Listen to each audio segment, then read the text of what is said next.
Welcome to the Human Capital Innovations Podcast.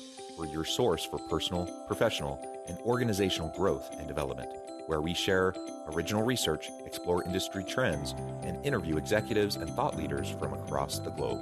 We hope you join us often for practitioner-oriented content around all things related to leadership, HR, talent management, organizational development, and change management. Maximize your personal and organizational potential with Human Capital Innovations Podcast.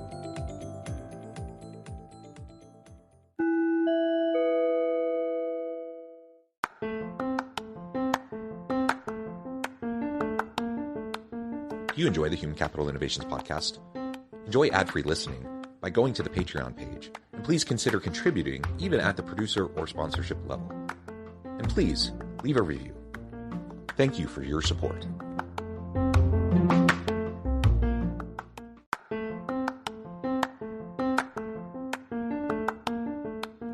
Welcome to the Human Capital Innovations Podcast. In this HCI Podcast episode, I talk with Dr. Lauren Tucker about inclusion, optimizing talent, and female leadership in the workplace.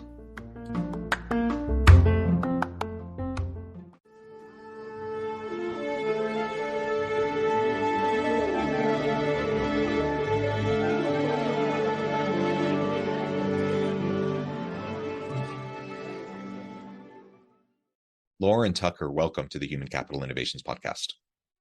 Thank you so much for having me. I'm glad to be here. It's a pleasure to be with you. You're joining us from Chicago. I'm south of Salt Lake City in Utah. And today we're going to be talking about inclusion, optimizing talent, and female leadership in the workplace. All very important topics. I think they overlap and go together well. So this will be a fun conversation. As we get started, I wanted to share Lauren Tucker's bio with everybody. Dr. Lauren Tucker is founder and CEO of Do What Matters, an inclusion management consultancy, which challenges the advertising industry's cultural homogeneity through inclusion management solutions designed to foster greater creativity and innovation and drive growth using insights from behavioral analysis, and uses their deep knowledge of agency and market operations to integrate inclusion management solutions into the daily performance of their organizations. Again, a pleasure to have you. Anything else you would like to share with listeners by way of your background or personal context before we dive on in? Yes, actually I do, because we have moved beyond just the advertising industry, although that's still one of our most important verticals, but we have also what we call moved beyond DEI. We call it moving beyond DEI, how to manage humans for the 21st century. What we have learned over the last 2 years in this very fast evolving situation, really, or culture, is that inclusion management, and that's not just about making people feel safe, valued, heard, and productive, but it's also about getting the right people into the right jobs, doing the right jobs, elevating their relevant differences so that they can create, innovate product, services, and content that are relevant and meaningful and memorable and remarkable to an increasingly multicultural, transcultural, and global world. And so we see inclusion management, especially in an era of talent scarcity. We see inclusion management as the critical talent management strategy for managing humans in the 21st century. And we really need to understand that, because right now we have basically 0.5 people for every job that is available in the United States. More importantly, though, talent scarcity is a mindset that we really challenge our clients to have, because when you are dealing with innovation, creativity, knowledge and information and service, these are uniquely human capabilities that cannot be relegated to the commoditization that we saw in the 20th century, which I like to call the century of talent abuse. And for those of us who came of professional age in the 20th century, we were all raised by wolves. I mean, really, we were all raised by wolves. And we have not learned the skills, the capabilities to really manage humans and deliver our management mandates with humanity. And and I will tell you, young millennials and Generation Z, the big quit's going on. It's not stopping because they have other alternatives and they're employing those other alternatives and their values have changed. So we feel we're uniquely positioned to help company leadership, people leaders, to go beyond DEI, to really focus on process changes that need to happen if you are going to manage humans and manage your human capital, those assets that are really going to drive growth in the 21st century. And you ignore these changes at your peril if you do not really pursue this pivot in understanding how to manage human capital. Yeah, I fully agree with everything you just said, and it's fascinating to me as I talk to a lot of people in a lot of different industries, a lot of different kind of leadership levels and positions, and I hear people sharing your perspective, but I also hear many people basically complaining about these young, entitled millennial and Gen Z workers who just need to like suck it up, and like everyone else had to like pay their dues and they should too, and blah blah blah blah blah. And I think, well, okay, I mean, you have every right to feel that way. If you're an old white dude and you feel like these younger millennial or Gen Z workers should just do what you did, you have the right to believe that. But guess what? If you create that kind of an environment, that situation, are they going to come work for you? That's the question. And the answer is a resounding no. They're going to vote with their feet. They're going to go somewhere else. They have options. Their priorities are different. Their values are different. They don't, in many cases, not, I don't want to paint with too broad of brushstrokes here. It certainly, this comment doesn't apply to everyone who's a millennial or Gen Z, but increasingly you see millennial and Gen Zs that are just opting out of traditional societal norms around what it means to now be a young adult, to be starting their career, things like the suburban lifestyle and buying a home and like those types of things. They're just saying, no, I don't care about that. I don't want that. I want more independence. I want more flexibility. I want to do things that matter. I want to make a difference. And so many are adopting gig work opportunities or utilizing various platforms for contingent work and contract work and those sorts of things. There's all sorts of ways that younger workers are entering the workforce, and increasingly it's not in the traditional ways, and it's because the traditional ways don't work for them and don't mesh with their values and their priorities. We can bemoan that all we want, but that's the reality, and we can either figure out how to shift so we can attract and retain good talent from that demographic, or we're going to suffer and pay the consequences. We're just going to be completely irrelevant as employers, and no one's going to want to come work for us. Absolutely. I think, it's interesting, and we don't tend to talk about this because it seems like a 20th century concept, but I would argue that it's a recurring concept in all centuries. And that is what we are really experiencing is a huge generation gap. And we need to address that.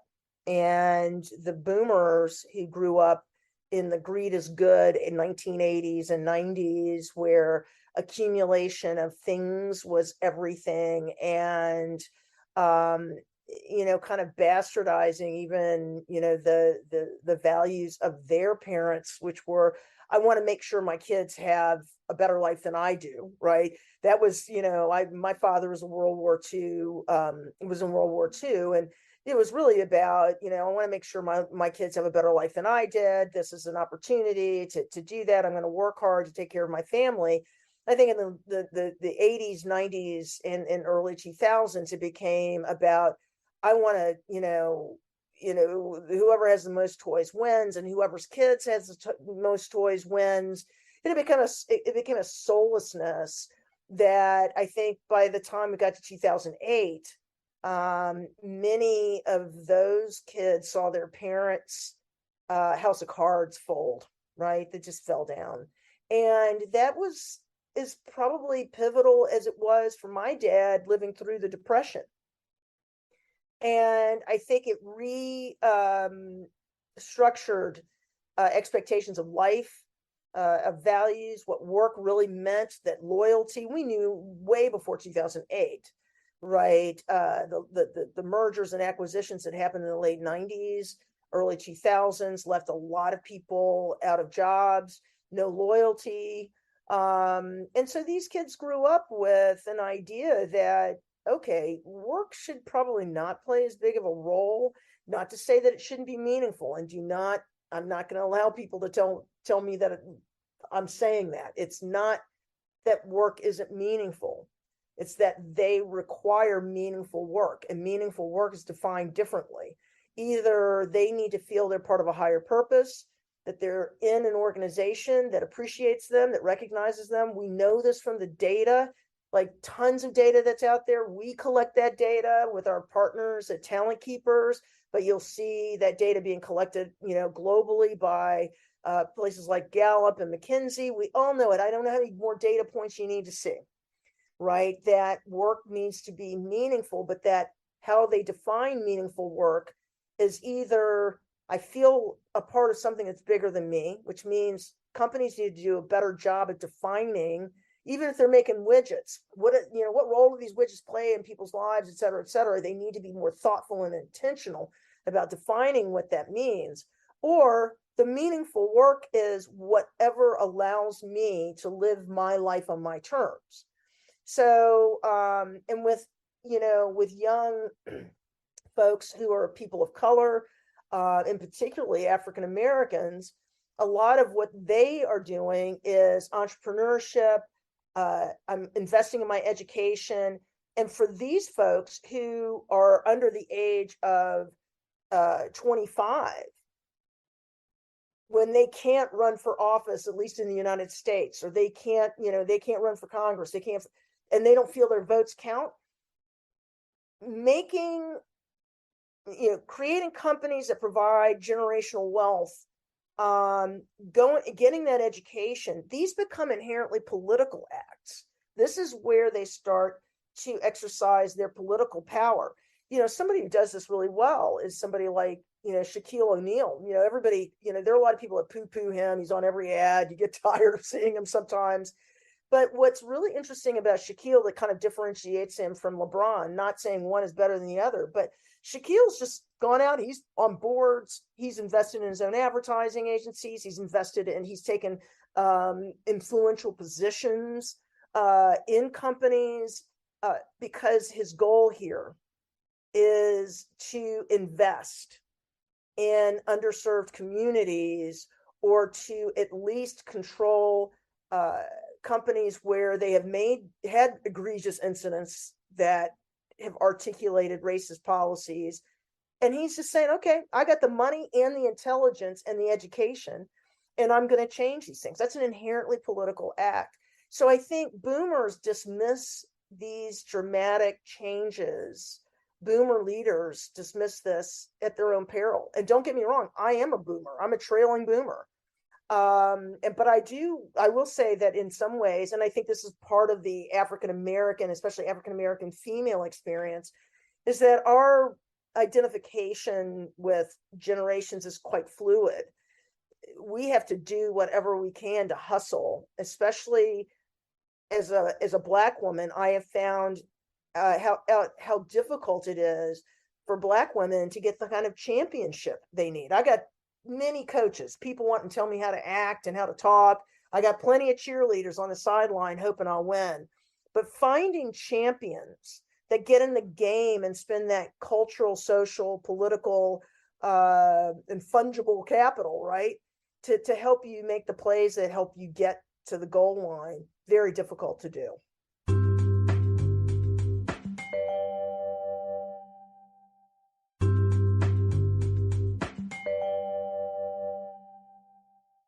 Yeah, and I love your focus on the inclusion and the connection with activism. And your example of Shaquille O'Neal is really interesting. And let's not forget, he's now Dr. Shaquille O'Neal, which I think is fantastic. And we shouldn't forget. And you're a doctor as well. And I think we give people their due for the the efforts that they've put into their own learning and growth and development and what they can offer. And he's not just an ex-athlete, right? Yeah. He's not just a sports commentator. He's much, much more than that. Let's Yep. not diminish his efforts by, framing him that way, right? Yeah, got his PhD in, actually, I was just talking to my team about this, that he got his PhD in business administration. I am not sure. I want to say Florida International, but I don't think that was it. But he got his PhD very early on after his retirement from basketball, which led me to believe he was probably working on it before he actually retired. But his intentionality in what he's doing is a model that I think, especially young people of color, are really embracing.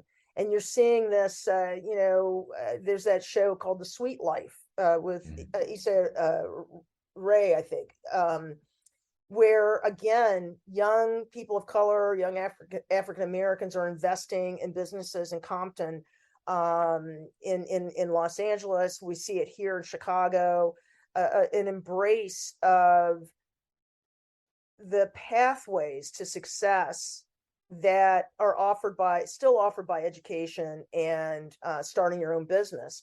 And I would argue that we don't often highlight these efforts, but these are political acts as much as financial and career acts. And we have to recognize that these are folks that are saying, you can take my voting rights away, but I'm still going to pursue my generational wealth. I'm going to pursue success on terms that are often very much admired in this country. So I think it's really important to also recognize that we need to champion these efforts.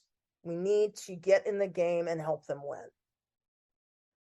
Yeah. So how can leaders, CEO, C-suite, all the way down, how can they better lead and manage their teams and lead out on employee activism and creating an environment where that can happen? First of all, you have to stop with the arrogance. There's an arrogance, and I'm just going to say it. John, you're going to know I'm straight in the chaser, right? I'm not going to.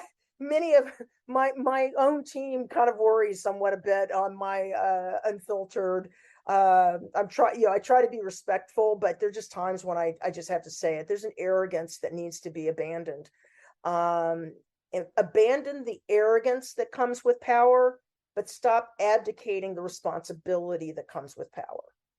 And that's what I've been seeing too much of. And when I say that, I also mean too many of these company leaders, the C-suite and the next level of directors, managing directors, they've abdicated the responsibility. And what they've done is they've said, well, we're just going to hire a chief diversity officer. We'll just let our chief talent officers deal with it. They don't give them the resources, nor do they give them the support that they need to chart a new course of learning and development, starting with the C-suite. So what happens, and I talk about this all the time, is we end up with diversity theater. And this diversity theater, sounds like the script is great, but the actors kind of suck. Okay. And what we end up with is a situation where I was just, I get a lot of young people, especially young people of color, mid-level, senior level executives, which everybody says they're all looking for, but we can't find them, right? We can't find them. Well, she had gotten this one latest incident where she had gotten an excellent reference from somebody in the company that she was pursuing in terms of a job. And she got responses back. And you've seen it, John. We've all seen it. Emails that come back talking about how crazy busy they are, not acknowledging that here's this great talent that's just been handed to them as a gift. But instead, their response back to this great talent is how busy they are, and an itinerary of their next 2 weeks as to why it is they can't, engage. Who does that? That's not even a lack of professional training. That's just a lack of home training. That's a lack of treating this incredible talent as the human that she is. What should have been said is, wow, it's so great to meet you. That there should have been a thank you to that person who gave the reference, right? That's a colleague of yours you just disrespected with your crazy busy and your itinerary for the next 2 weeks. But it should have been, wow, thanks a lot for the reference. Hey, it's so great to meet such a great talent. Would love to meet with you. How does the week after next look for a conversation? But what we're not doing is we're not training our managers and our directors, right? So we can talk a good game in the C-suite. We can hire a chief diversity officer, but if the policies and the processes are not backed up by training a different mindset and a different way of acting, and quite frankly, just the home training these people should have known all along, then we have that gap between the script and the actors. And it becomes performative and it becomes unsustained. It undermines the sustainability of these DEI efforts, and quite frankly, of the talent management efforts that need to happen in an era of talent scarcity. And again, I will say we should always be in that era. We should always be in that mindset. I don't care whether there are 500 people for each job or a half a person for each job. When you're talking about human capabilities, talent is always scarce because you need to get the right person for the right job in the evolution of your company. And that's critical. And you can't do that if you've got managers who are responding to talent in ways that are just not reflecting of humanity. Wow, there's so much you said there that is just awesome. And yes, we can't just go through the performative actions. We have to actually disrupt, the systems, the processes, the policies, practices, and procedures within the organization that are problematic, that allow the inequities to persist, right? That has to happen. And just hiring, having the rhetoric around DEIB and hiring a chief diversity officer, that alone won't do it. And I've seen this so many times. I've seen so many organizations where, I guess on the one hand, I got to give them credit. At least it's something they're paying some attention to now, and they weren't even paying attention to it at all before. But if you hire a chief diversity officer or put together your diversity committee or whatever, and you don't give them resources, they don't have top-down buy-in from the executives, guess what? They're not going to be able to accomplish much of anything. And the one organization I'm thinking of, they've put a lot of effort. They legitimately have put a lot of money, time, and effort into diversity, equity, and inclusion in their organization over the last decade. But they had a top leadership change maybe 3 or 4 years ago. This new person was not on board the same way as the last CEO, and it's shown, and it's impacted things, and there's a huge diversity crisis and inclusion crisis in this organization where all of their best diverse talent is leaving. They're all bailing and jumping ship because they don't want to be around all of the constant microaggressions. They don't want to constantly be told that they're in charge of fixing a problem that wasn't theirs in the first place, that that they didn't make. And so that kind of stuff is just so aggravating. So yes, as CEOs, we got to check ourselves. We got to get beyond our own arrogance, have some intellectual humility. We need to truly be behind diversity, equity, inclusion, belonging efforts and support it, not just in word, but in deed, also with the resources so that it can be successful. And ultimately that will give us a better chance to create an environment where people truly feel like they belong, that they truly want to be there. We'll be able to attract and retain really great people from all different walks of life, all different types of diversity, including cognitive diversity, all sorts of things that will help the organization be stronger and will help us stand out as an employer of choice within a crowded job labor market, right? Where people have options.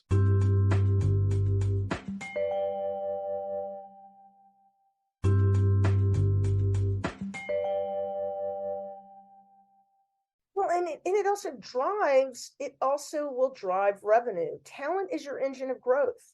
So in the company that you're referring to, the real question, the real proof in the pudding is going to be how long can they sustain, revenue and revenue growth, right? Nobody's going to go out of business here, but the bottom line is there's always going to be a competitor that's going to manage their assets, their human assets better than you. And that's going to deliver better returns, better growth, better profitability. And here's the thing.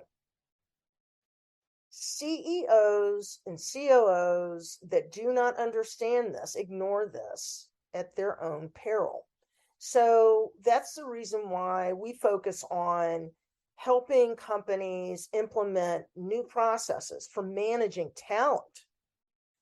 I cannot emphasize this enough, that it is beyond DEI. It is managing talent better. It is minimizing those operational inefficiencies that foster bias and exclusion, but also undermine the creativity and innovation required to compete effectively in the 21st century.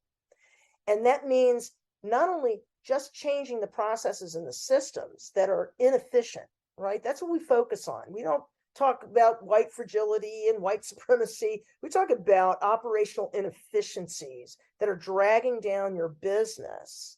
And then the key is create learning and development so that the actors can execute the script, right? If you don't do both, then you're not going to get the benefits that inclusion management can give you that will help you drive profitability and revenues from your core engine of growth, which is your human capital, the humans that work there. And we always argue that we start with inclusion first, because diversity first hurts everyone.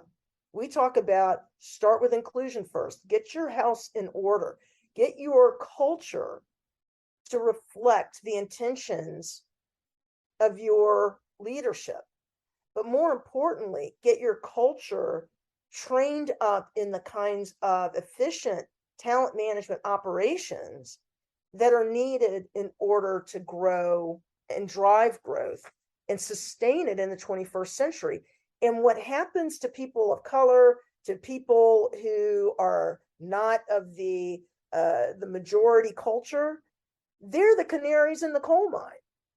It's not as if, Black people or women or Latinx folks or whoever is asking for something different. They're just asking for the same things that the miners are asking for. It's just that they're more vulnerable when things go awry.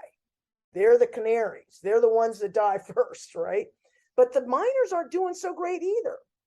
We're not trying to fix the canaries here. We're trying to fix the mine. And the mine must change, and it must evolve because the economy has changed. We have a different economy, and that economy is driven by those uniquely human capabilities. And managers and leaders who are in this boomer generation need to review their business history and realize how much things have transitioned since they were coming of professional age. Yeah, well said. Lauren, I note the time. I need to let you go here in just a moment. So many great things that have come up in this conversation. We've only scratched the surface, and we could go on and on and on for hours, I think, but we're going to have to end there today. Before we wrap up, though, I just wanted to give you a chance to share with listeners how they can connect with you, find out more about your work, your team, and then give us the final word on the topic for today. Yes, well, definitely check us out at letsdowhatmatters.com. We've just redone our services page. We have a really great, what we call our desired future assessment, where we can really measure both engagement kind of horizontally as well as inclusion. And we're able to connect the dots between expectations and actual impact with that assessment, and help people with roadmaps, with strategies on how to use inclusion management successfully. So please visit us at letsdowhatmatters.com, because, we can't get around this. We have to manage humans better for the 21st century. And that starts with treating them with humanity and putting in processes that will help us do that and deliver on the growth expectations as well. Yeah. Thank you so much, Lauren. It's been a pleasure. I encourage listeners to reach out, get connected, find out more about what Lauren can do for you. And as always, I hope everyone can stay healthy and safe, that you can find meaning and purpose at work each and every day. And I hope you all have a great week.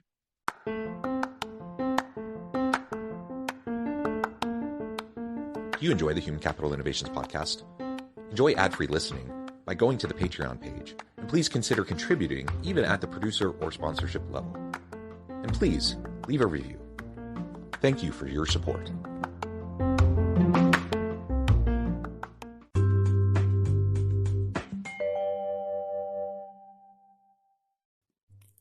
Thanks again for joining us for this episode of the Human Capital Innovations podcast. I hope you stay healthy and safe and that you have a great week.